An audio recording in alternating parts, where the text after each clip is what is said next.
Stephen Austin High School down in Fort Bend. They were great students, they were great athletes, born in the Bahamas, identical twins, identical trait, sickle cell trait they had. But the story goes that the mom, the doctors in the Bahamas didn't know that they were expecting twins throughout the birth. They had been hearing two hearts beating as one.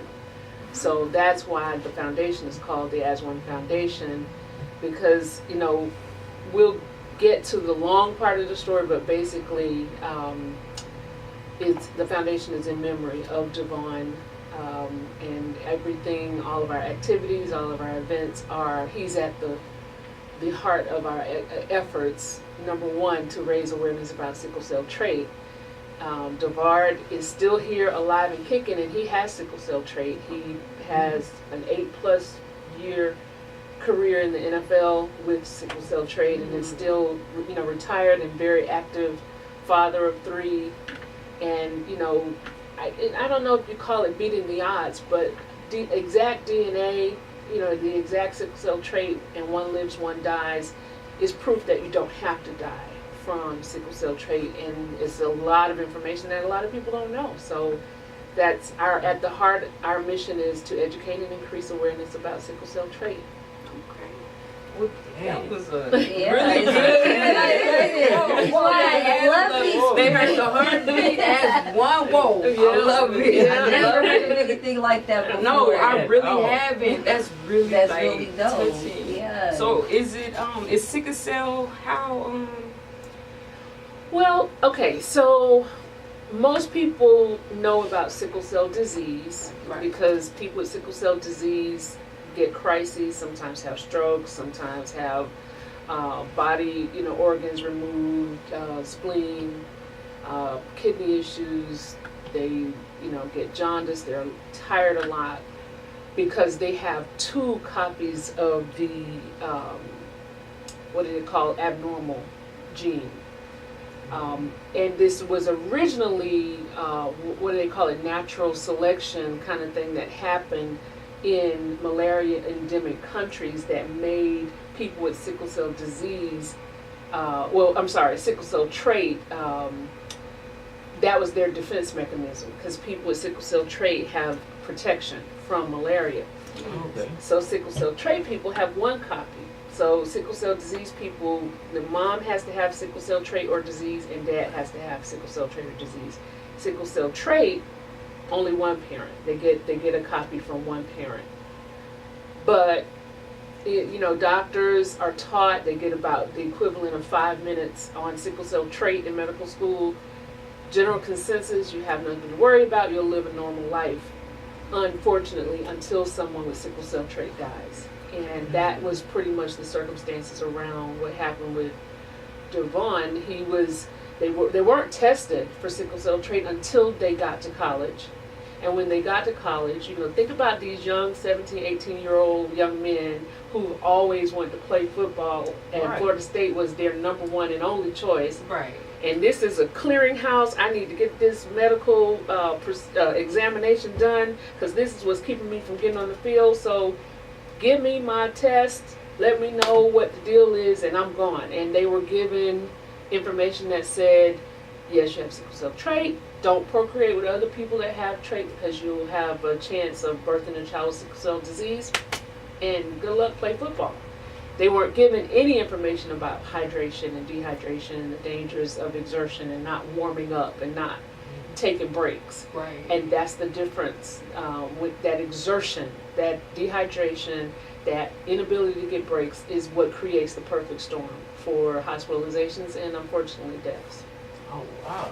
So what are some of the things that the As One Foundation is doing towards educating and bringing awareness to people who would never know? Like, I know my friends here, they probably never heard of any of the things you're talking about. What's the So what are some of the things that the As One Foundation is doing towards bringing that education and awareness? we go any and everywhere that we're invited. Number one, we do these types of midnight drive-bys, you know, to tell any and everybody about Devon's and Devard's story. More organized, we participate in health fairs, community health fairs. and in any type of physical education themed type of education, health education opportunities. And we have a program that I wrote back in 2012 called Operation Hydration. In its infancy, it was about, it still is about trying to get into the schools on a regular basis and educate coaches, school nurses, physical education teachers, and the student athletes themselves about sickle cell trait. Because, like I said, the National Collegiate Athletic Association mandates that collegiate athletes be tested for sickle cell trait. There is no such mandate for high school.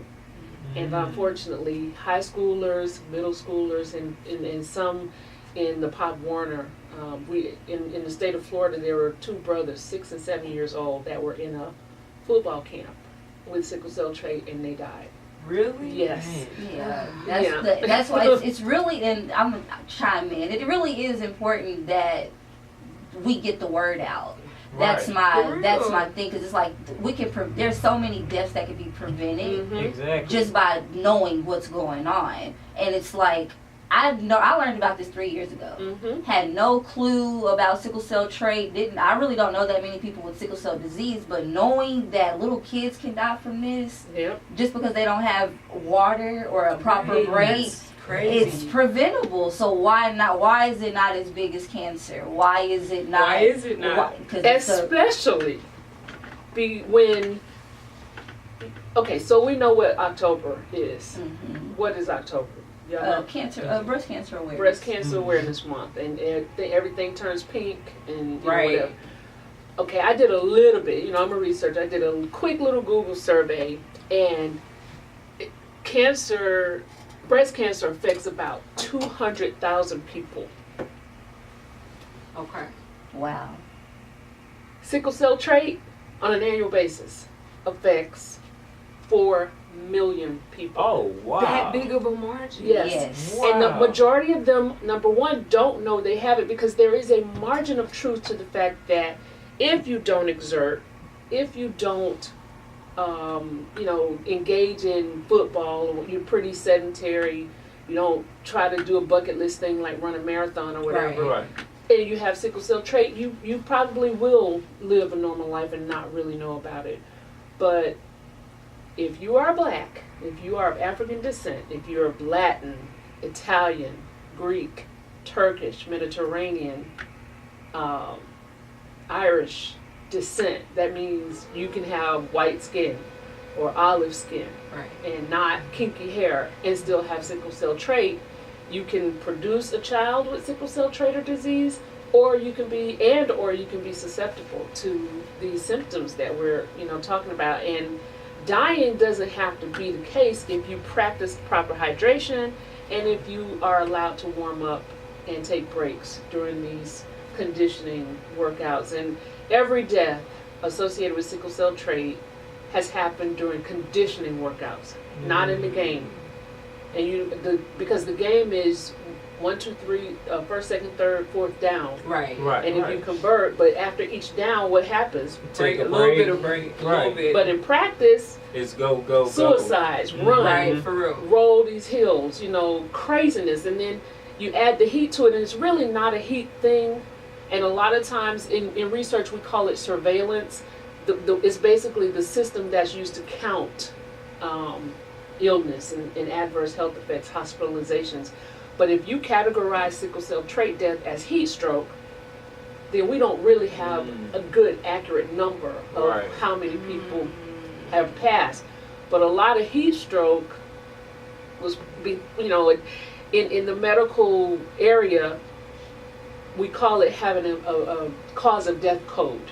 And there is no cause of death code for sickle cell trait. So when a person dies from sickle cell trait, it's usually listed as a secondary, because there is no cause of death code for sickle cell trait. And that's definitely something the As One Foundation is working with some of our other partners to try to accomplish. But Operation Hydration is our market program, to get the information out. And we've done our presentations in 20 minutes, 4 hours, whatever time we can get to educate the kids and their coaches. And we're funded through grassroots efforts. We're a small organization.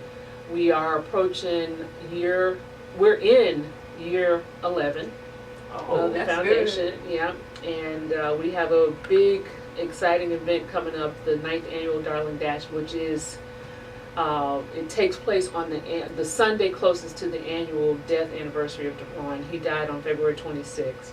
So this year is February 24th, the 9th annual Darling Dash, and that's how we raise the money to be able to get out into the community and get the word out. And I think that's, like you say, it can be definitely preventable if the information is given to where, like you say, coaches especially. You would think that would be something that's on their list, some kind of agenda for a school. You would think, right? But it's not. And it's That's primarily crazy. because they think that it only affects dark-skinned people.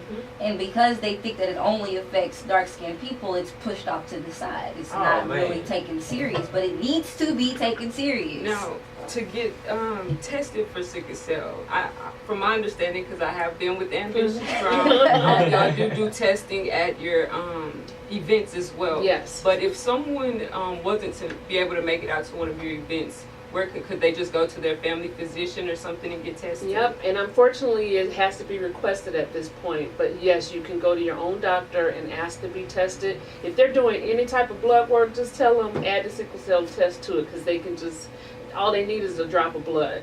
Even for the electrophoresis, it's just a more sensitive look at the same drop of blood that we take with our not so sensitive solubility test. But it's what we have, it's affordable, it's a conversation starter, and people can actually look and see, hey, it's just a finger prick, I can find out. And we have, issued some positive diagnoses, and of course encourage them to follow up with their family physician. There's like LabCorp,